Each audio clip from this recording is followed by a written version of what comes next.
Sir, what is your policy about the journalist killings that the Aquino government failed to act? The journalist killings. Yung ako, alam mo, Iha, ganito yan eh. Kung papatayin ka talaga, papatayin ka. There is no way to know that the next victim would be a journalist. Sa karamihan, prangka-prangka, may nagawa yan. Kasi hindi ka naman talaga papatayin diyan kung wala kang ginawa eh.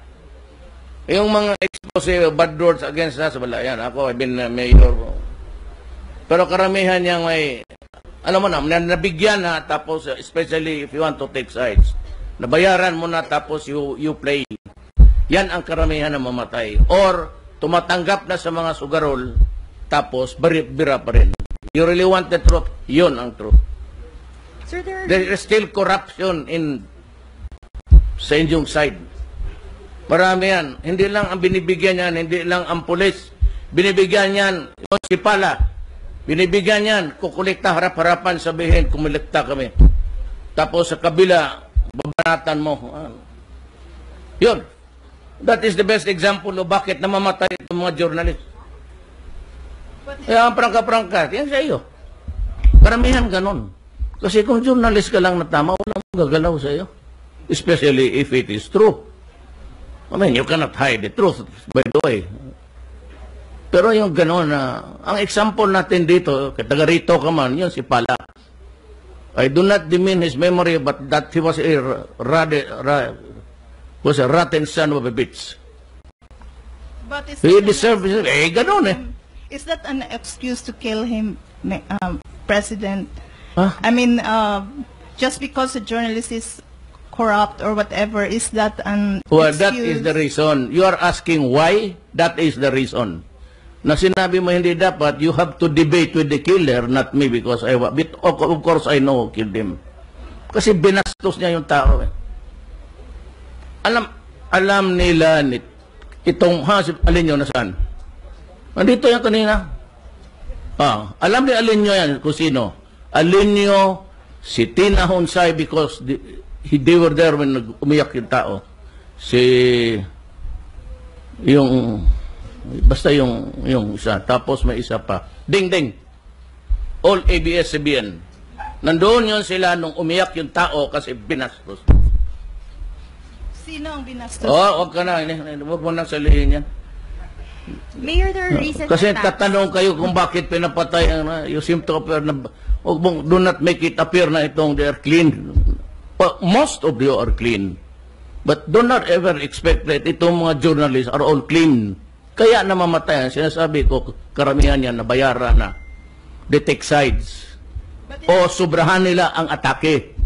Getting into a personal, hindi lahat ng tao nakakapag... Kami yung mga politiko, okay yan. Praktisado kami. Pero may mga tao, you go private, tapos siyain mo, yung anak, babuhin mo, papatayin ka talaga. Ganon, hiningi mo eh. Ganon yan. It's not because you're a journalist na ikaw, you're exempted from assassination.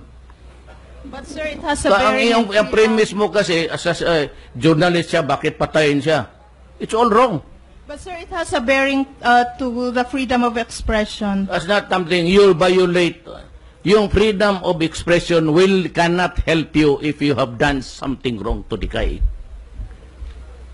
Huwag bago yung freedom of, do not believe so much you swallow it hook, line, and sinker. Alam mo, marami dyan na binabayaran pati writers. Alam mo yan. Alam mo kung sinong mga writers dito nagpoprotekta sa Davao dyan sa Diwalwal. You know who they are. Ikaw, alam mo man, bakit hindi mo expose? Just because you are a journalist, you are not exempted from assassination. If you're a son of a bitch, sakatan mo ang tao. Ako,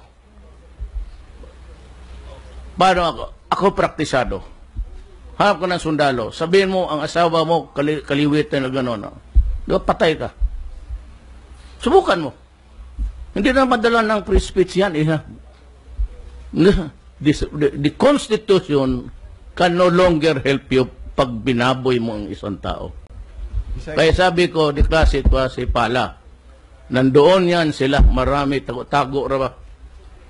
Besides, Mr. President, the freedom of the press is not absolute. Yes. June Pala was a good friend of mine because Yes. during the time he was with DXOW, I was with SBN, DXSS Channel 7. I already told him that he has exceeded his being a I'm not trying to defend you, Mr. President, Yeah. because we are very happy Well, totoo that no talaga. less than the son of Davao is the President of the Philippines. So let us not consider the incident of June Pala to be a matter that should disturb the thinking of the President.